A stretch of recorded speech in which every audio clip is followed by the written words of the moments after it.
Hello friends, आज हम करेंगे 29th question. Describe Nancy's meeting with Rose and Mister Brownlow upon the London Bridge. Nancy had heard the talks of Mister Fagin and Monk. तो Nancy बात सुन लेती है Fagin और monk की। Monks had done a bargain with Fagin that he should have a good sum of money if Oliver was made a thief.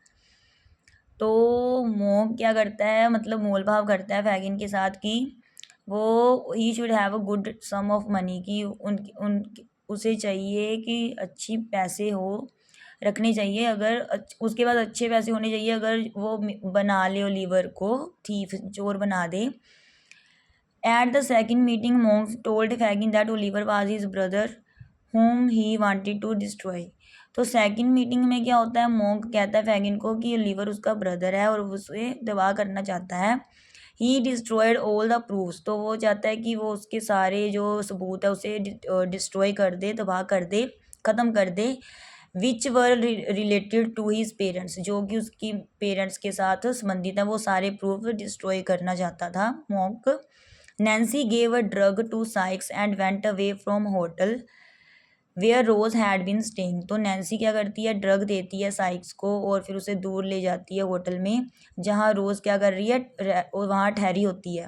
रोज़ भी वहाँ ठहर रही होती है उसी होटल में। Nancy told Rose that she had dragged Oliver back to Fagin and she herself was a thief. तो Nancy कहती है रोज़ को कि वो मतलब लेकर आई थी ओलिवर को फैगिन के पास वापस, और वो खुद भी एक चोर है।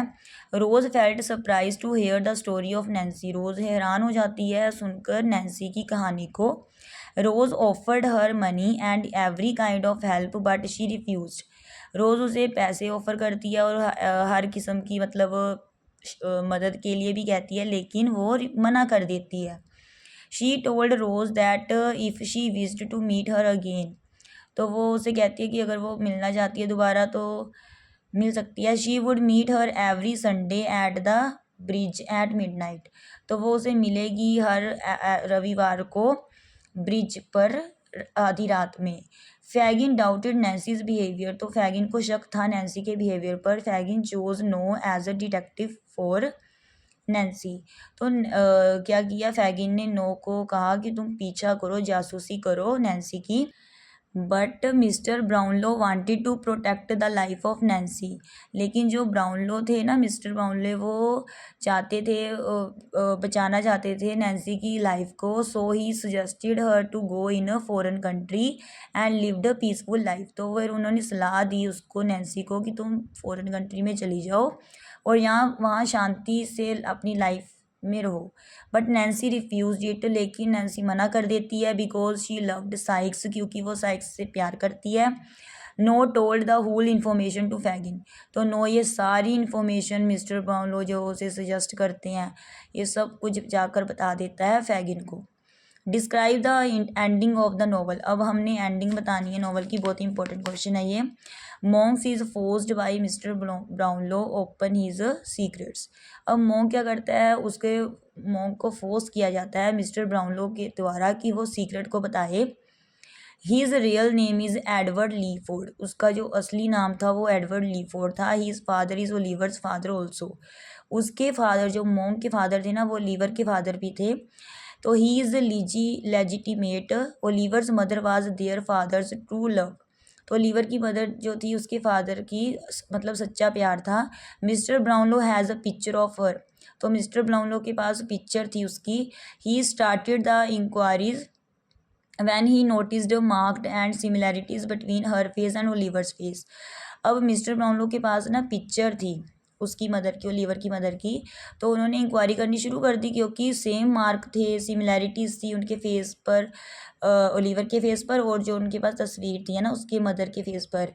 मोंग has spent many years to find for his father's child, तो मोंक काफ़ी समय से मतलब उसने काफ़ी साल बता दिए ढूंढने में अपने फादर के बेटे को, पिता के बेटे को। He found him not to be friend but to destroy him, ठीक है, उसने उससे मतलब ढूंढा ही नहीं बल्कि वो उसे दबाव भी किया। Mister Brownlow asked asked Oliver to give half of his share to Monk in the property. तो मिस्टर ब्राउनलो ने कहा कि तुम अपनी प्रॉपर्टी का आधा शेयर कर दो उसे मॉन्क को, because he wants to give him a second chance, क्योंकि वो उसे दूसरा मौका देना चाहते हैं। The Bumble lost their jobs and they got great property. अब बम्बल क्या होता है, अपनी नौकरी खो देता है और वो गरीब हो जाता है। They live like servants in the workhouse where they once order to.